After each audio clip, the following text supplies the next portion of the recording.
জীবনে যাই করেন, কখনোই কারো জন্য নিজের সবটুকু দিয়ে কিচ্ছু করবেন না। ভুলেও না, কাউকে শুধরাতে যাবেন না, কারো প্রতি আশা রাখবেন না।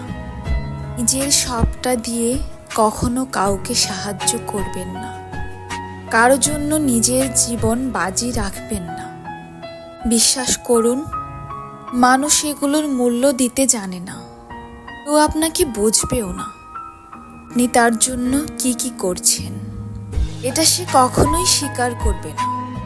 উল্টো প্রতিনিয়ত আপনাকে প্রমাণ করবে আর আপনাকে কোনো প্রয়োজন নেই। আপনি যেটা করছেন সেটা আসলে তার অধিকার। আপনি সবার জন্য সবটাই করবেন, কিন্তু দিন শেষে আপনার অবস্থান হবে আস্থা করে। কেউ আপনাকে ফিরেও দেখবে না।